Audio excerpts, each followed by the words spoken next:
साथियों, आप सभी का हमारे यूट्यूब चैनल में स्वागत है। मैं इस समय हिंदी साहित्य के इतिहास में लेखन परंपरा जो इतिहास की लेखन परंपरा है उसमें मिस्र बंधुओं को लेकर अपने इस प्रकरण या प्रसंग में लेकर चल रहा हूँ। तो मिस्र बंधुओं का 2 पार्ट हमने बना दिया है, पार्ट 1, पार्ट 2 और आज मैं आप लोगों के सामने मिस्र बंधुओं से संबंधित जितने भी प्रश्न बनते हैं उस पर पार्ट 3 लेकर आया हूँ। तो आज के प्रसंग में हमारे हैं मिस्र बंधुओं की जो किताब है, साहित्य इतिहास ग्रंथ है, इसके पहले एक ग्रंथ जो प्रसिद्ध ग्रंथ था, हिंदी नवरत्न। तो उसपे हमने नवरत्न पे बना दिया है। अब ये इनकी एक प्रसिद्ध साहित्य इतिहास ग्रंथ है जिसका नाम है मिस्र बंधु विनोद। उस पर आइए, उस जो प्रश्न बनते हैं उससे संबंधित सारी जानकारियाँ मैं आपको लिखित रूप से बता देता हूँ, जिनसे प्रश्न बनते हैं। तो आइए मिस्र बंधुओं के बारे में, उनकी जो ग्रंथ है मिस्र बंधु विनोद, उसके बारे में जानकारी प्राप्त करते हैं। मिस्र बंधु विनोद ग्रंथ, इस ग्रंथ को हिंदी साहित्य का इतिहास या कवि कीर्तन के नाम से भी जानते हैं। तो मिस्र बंधु विनोद, यह ग्रंथ मिस्र बंधु विनोद के नाम से भी, हिंदी साहित्य के इतिहास या कवि कीर्तन भी इसे कहा गया है।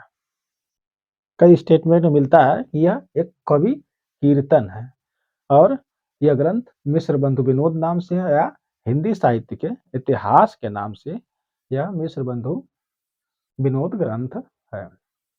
मिस्र बंधु विनोद ग्रंथ, जब नागरिक प्रचारणी सभा गठित हुई थी उसने 1900 ईस्वी से कार्य खोजना शुरू किया। जो मंदिरों में, मस्जिदों में, खानकाहों में, लोगों के घरों में, राज पुस्तकालयों में जो पुस्तकें हस्तलिखित पांडुलिपियां पड़ी थी और जो अज्ञात अज्ञात कवि थे उनकी रचनाएं थी इधर उधर बिखरी पड़ी थी समाज में, लोकोक्तियों में, मुहावरों में बिखरी पड़ी थी, उनको एकत्र करने का कार्य आप ये नागरिक प्रचारणी सभा ने शुरू किया।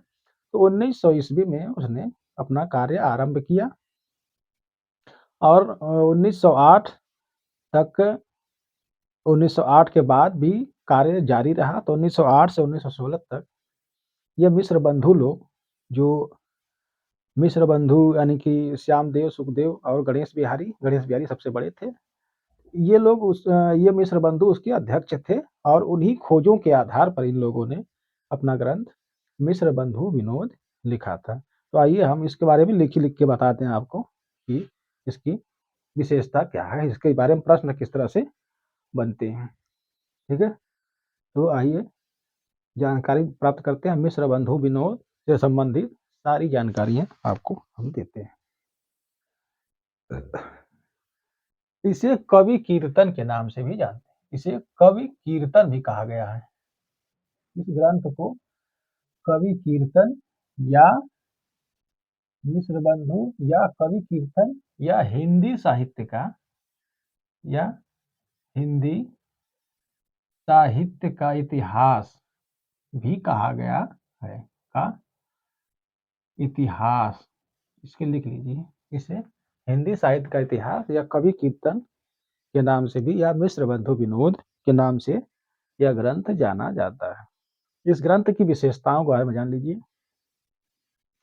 मिस्र बंधु विनोद यह 4 भागों में है, 4 भागों में है।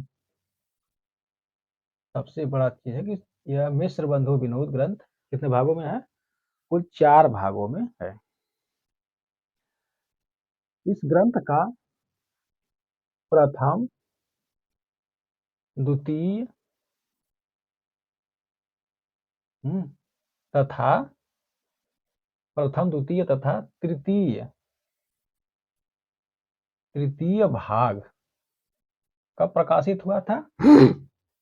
इस ग्रंथ का प्रथम, द्वितीय, यह देखिए यह ग्रंथ हमने बताया ना, यह ग्रंथ कुल 4 भागों में है, जिसमें प्रथम, द्वितीय और तृतीय भाग सन 1913 ईस्वी में,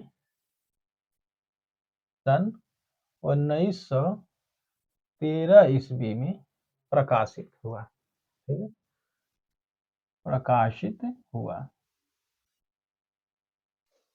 तो मिस्र बंधु विनोद ग्रंथ जिसे कीर्तन कवि कीर्तन या हिंदी साहित्य के नाम से भी जानते हैं। यह 4 भागों में है। इसका प्रथम भाग, द्वितीय भाग तथा तृतीय भाग सन 1913 ईस्वी में प्रकाशित हुआ था। इसका चतुर्थ भाग, ठीक, इसका चतुर्थ भाग, जो चतुर्थ या अंतिम भाग कब प्रकाशित हुआ था?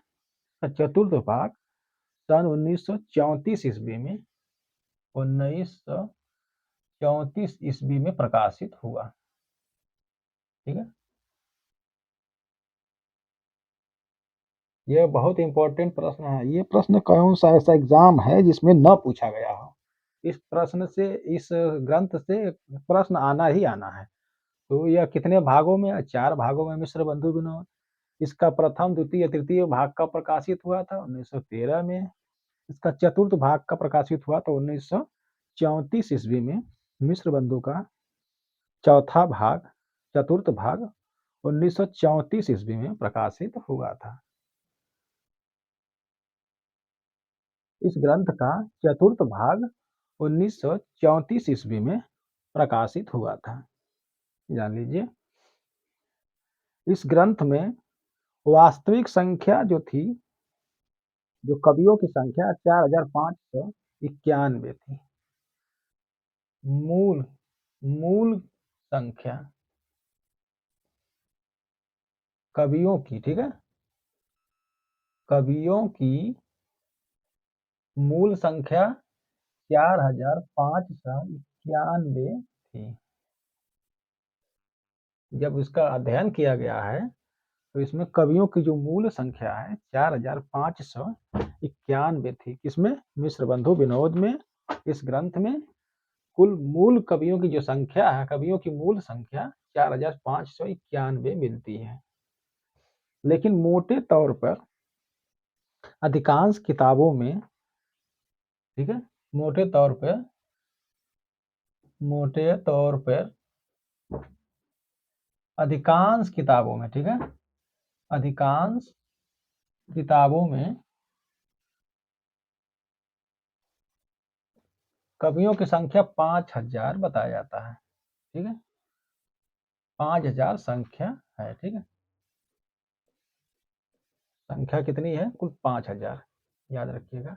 मोटे तौर पर मिश्र बंधु विनोद में मोटे मोटे तौर पे कुल 5000 संख्या कवियों की बताई जाती है। तो कवियों की मूल संख्या 4591 मिलती है, लेकिन मोटे तौर पर अधिकांश किताबों में कुल, इसमें मिश्र बंधु विनोद में कुल 5000 की संख्या बताई जाती है। तो इसमें कवियों की संख्या 5000 है। इस ग्रंथ में अज्ञात कवियों की सूचना है। इस ग्रंथ में ज्ञात और अज्ञात दोनों कवियों की सूचना है। ठीक है, इसमें ज्ञात तथा अज्ञात कवियों की सूचना है। ठीक है, कवियों की सूचना है। ठीक है, इस ग्रंथ में ज्ञात तथा अज्ञात दोनों तरह के कवियों की सूचना। कुछ ऐसे कवि हैं जिनके बारे में जानकारी है, उनकी भी सूचना, जिनके बारे में जानकारी नहीं हो पाई है उनकी भी सूचना इसमें, अर्थात ज्ञात और अज्ञात दोनों प्रकार के कवियों की सूचना इस ग्रंथ में दिया गया है। इस ग्रंथ में कवि जीवन परिचय के साथ साथ साहित्य के विभिन्न अंगों पर भी प्रकाश डाला गया है। इस ग्रंथ में कवि जीवन परिचय, कवि जीवन परिचय, इसमें कवियों के जीवन परिचय के साथ साथ साहित्य के विभिन्न अंगों पर प्रकाश डाला गया। जीवन परिचय तथा साहित्यांगों पर प्रकाश डाला गया है। इस ग्रंथ में कवियों का जीवन परिचय तथा साहित्य के विविध विविध अंगों या साहित्य अंगों पर प्रकाश डाला गया है। इस ग्रंथ को लिखने में मिश्र बंधुओं ने जो पद्धति अपनाई है, इस ग्रंथ की लेखन पद्धति, ठीक है। जो पद्धति है,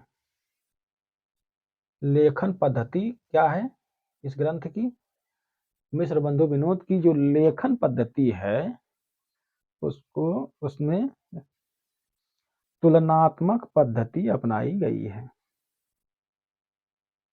तुलनात्मक पद्धति, तुलनात्मक पद्धति याद रखिएगा, यह प्रश्न बहुत बनता है। ठीक है। जो लेखन पद्धति है, मिश्र बंधुओं ने इस ग्रंथ को लिखने में तुलनात्मक पद्धति का प्रयोग किया है। इसका तुलनात्मक पद्धति, तो कवियों का जीवन परिचय तथा साहित्य के विभिन्न अंगों पर प्रकाश डाला गया है। इसमें इस ग्रंथ में कौन सी पद्धति अपनाई गई है, तुलनात्मक पद्धति अपनाई गई है। इसी ग्रंथ में सर्वप्रथम हिंदी साहित्य इतिहास का इतिवृत्तात्मक लेखन मिलता है। ठीक है। इसमें इतिवृत्तात्मक लेखन, इस ग्रंथ में इतिवृत्तात्मक लेखन सर्वप्रथम प्रयोग हुआ। सर्वप्रथम प्रयोग हुआ। ठीक है, प्रयोग हुआ। तो यही एक ग्रंथ है जिसमें सर्वप्रथम इतिवृत्तात्मक लेखन का प्रयोग हुआ। इसमें लिखने में मिश्र बंधुओं ने तुलनात्मक पद्धति का प्रयोग किया है। ठीक है। तो मिश्र बंधुओं ने, मिश्र बंधु विनोद ग्रंथ को लिखने में किस पद्धति का प्रयोग किया है, तुलनात्मक पद्धति का प्रयोग किया है। तथा इसी ग्रंथ में सर्वप्रथम इतिवृत्तात्मक लेखन का प्रयोग सर्वप्रथम किया गया था। यह प्रश्न बनता है कि इतिवृत्तात्मक लेखन का प्रयोग, सर्वप्रथम प्रयोग कहाँ किया गया था, तो इसी मिश्र बंधु विनोद ग्रंथ में सर्वप्रथम इतिवृत्तात्मक लेखन का प्रयोग या लेखन मिलता है। ग्रियर्सन की पद्धति का प्रयोग करते हुए इसमें प्रत्येक कवि को मिश्र बंधुओं ने एक निश्चित संख्या प्रदान किया है तथा नए कवियों को भी स्थान दिया है। इसके लेखन में मिश्र बंधुओं ने ग्रियर्सन की पद्धति का प्रयोग किया है। ग्रियर्सन की पद्धति, ठीक है, का प्रयोग हुआ है, का प्रयोग हुआ है। इस ग्रंथ में ग्रियर्सन की पद्धति का मिश्र बंधुओं ने प्रयोग किया है और नए कवियों को भी स्थान दिया गया है। इस ग्रंथ के बारे में थोड़ी सी और जानकारी जान लीजिए कि थोड़ा सा कैमरा नीचे हल्का सा कर दे रहे हैं, आ जाएगा इतना में। तो इस पद्धति में ग्रियर्सन की पद्धति का प्रयोग किया गया है। तुलनात्मक पद्धति तथा इतिवृत्तात्मक लेखन सर्वप्रथम प्रयोग किया गया है। सन 1900 ईस्वी में नागरिक प्रचारणी सभा द्वारा हस्तलिखित ग्रंथों की खोज करना प्रारंभ किया गया। सन 1900 से 1908 तक बाबू श्याम सुंदर दास जी इसके निरीक्षक थे। ठीक है। इसको मैं मिटा दे रहा हूँ, लिखना हो तो लिख लीजिए, फिर ऊपर से नीचे लिखते हुए हम आएंगे। ठीक है। वीडियो रोक कर मिटा दे रहे हैं, वीडियो रोक कर लिख लीजिए। चलिए, ये हमने मिटा दिया है। मिश्र बंधु विनोद के बारे में एक और जानकारी, रोचक तथ्य मिलते हैं कि सन 1900 ईस्वी में नागरिक प्रचारणी सभा ने हस्तलिखित पांडुलिपियों की खोज करना शुरू किया। तो सन 1900 ईस्वी में, ठीक है, आरंभ हुआ। ठीक है, पांडुलिपि, पांडुलिपि खोज, ठीक है, खोज आरंभ हुआ। इसने नागरिक प्रचारणी सभा ने किया था। सन 1900 से 1908 तक, यहाँ तक बाबू श्याम सुंदर दास अध्यक्ष थे। ठीक है, बाबू श्याम सुंदर दास, ठीक है, अध्यक्ष थे। ठीक है। तो याद रखिएगा, सन 1900 से 1908 तक नागरिक प्रचारणी ने जो हस्तलिखित पांडुलिपियों आदि का खोज प्रारंभ किया, तो 1900 से 1908 तक श्याम सुंदर दास जी इसके अध्यक्ष थे। अध्यक्ष नहीं बल्कि कोई लिख लीजिए निरीक्षक थे, निरीक्षक थे, ठीक है, निरीक्षक थे। इसका निरीक्षण वगैरह यही करते थे। तो सन 1900 से 1908 तक बाबू श्याम सुंदर दास जी इसके निरीक्षक थे। इसके नागरिक प्रचारणी सभा की खोज के, ठीक है, नागरिक प्रचारणी सभा, ठीक, ने जो 1900 में शुरू किया था पांडुलिपियों आदि का खोज करना, 1908 तक इसने, और इसमें बाबू श्याम सुंदर दास इसके अध्यक्ष यानी निरीक्षक रहे।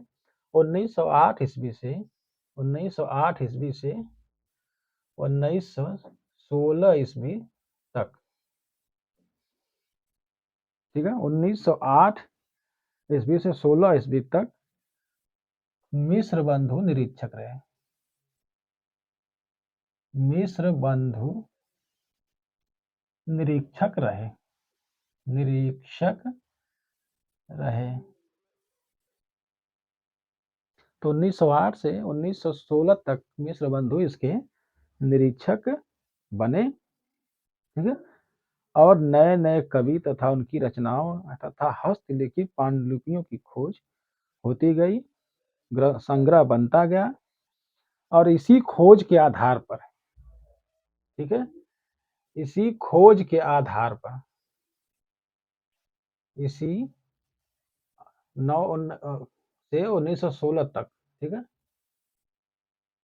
1900 से 1916 तक जो खोज हुआ, इसी खोज के आधार पर, खोज के आधार पर, ठीक है, इसी खोज के आधार पर